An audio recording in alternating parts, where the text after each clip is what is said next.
என் வீட்டு பெட்ரூம்குள்ள வந்தல்ல, நான் இப்ப உன் வீட்டு அடுப்பங்கரைக்குள்ளேயே வந்துட்டேன். சாதிக்க பிறந்தவன்டா இந்த சக்கரபாண்டி. உன்னை சோதிக்க பிறந்தவன்டா இந்த வெற்றிவேலு. என் வீட்டு அடுப்பங்கரைக்குள்ளே போற, உன் வீட்டு பாத்ரூம்குள்ளே போவண்டா. ஏற்கனவே எனக்கு காது குத்தி மொட்டையும் போட்டாச்சு. நீ மெட்ராஸ்ல மவுண்ட் ரோடு கிட்ட நிக்கிறேன்னு எனக்கு தெரியும். நான் மவுண்ட் ரோட்ல இருக்கிறது சரி, உன் பொண்டாட்டி நான் மவுண்ட் ரோட்ல இருக்கிற பப்ளிக் பாத்ரூம்ல குளிச்சிட்டு இருக்கா. என்னடா சொல்ற? பாத்ரூம்ல இருக்க உன் பொண்டாட்டி குரல கேக்குறியா?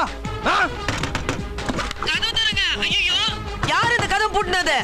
ஐயோ, மாத்து துணி கூட நான் கொண்டு வரல. கதவு தரங்க. ஐயோ, துறக்கட்டுமா? டேய் டேய் டேய், துறக்கட்டுமாடா? டேய் டேய் வேலு, கண்ணம்மா, நான் சொல்றது அப்படியே கேளு. முதல்ல வெளிய வா. வீட்டு வாசலுக்கு வா. நேரா கோயில் முக்குல போய் நில்லு. போ. நான் வர்ற வரைக்கும் அங்கேயே நிக்கணும். இல்ல அசிங்கப்பட்டுருவேன். என்னடா முழிக்கிற? மெட்ராஸ்ல இருந்து 10 நிமிஷத்துல 400 கிலோமீட்டர் எப்படி தாண்டி வந்து முழிக்கிறியா? மவுண்ட் ரோட்ல இருந்து மெட்ராஸ் ஏர்போர்ட்டுக்கு 3 நிமிஷம். மெட்ராஸ் ஏர்போர்ட்ல இருந்து மதுரை ஏர்போர்ட்டுக்கு ஃளைட்ல 5 நிமிஷம். மதுரை ஏர்போர்ட்ல இருந்து திண்டுக்கல் வழியா சொக்கம்பட்டிக்கு 2 நிமிஷம். ஆக மொத்தம் 10 நிமிஷத்துல இங்க நிக்கிற பாத்தியா? கடுப்பா இருக்குல்ல? கேட்கவே கடுப்பா இருக்குல்ல? உன் வீட்டுக்குள்ள வந்ததுக்கே உனக்கு கடுப்பா இருந்தா பாதிக்கப்பட்ட அத்தனை பேருக்கு எவ்வளவு கடுப்பா இருக்கும்?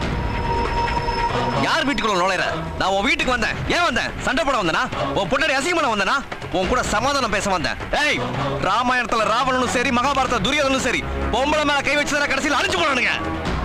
எப்படி என் வீட்டுல அத்துமீறி புகுந்து என் பொம்பளைங்களை அசிங்கப்படுத்தணும்னு நினைச்சியோ அப்பவே உனக்கு அழிவு கால ஆரம்பிச்சுடா.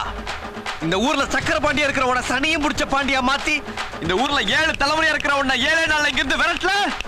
வேலு பாண்டியோட பேரை வெற்றி வெல்லனா சவால். என்ன வேணும் உனக்கு? ஒரு கொத்து ஒரு புடவை தரடா. இந்தா புடி. பொண்டாட்டியோட சௌரி முடியாவ மாத்து துணியா வச்சு இந்த புடவையும் குளிச்சிட்டு இருக்கிற பொண்டாட்டிட்ட போய் இதெல்லாம் குடு. உன்னை நல்லா மெச்சுவா.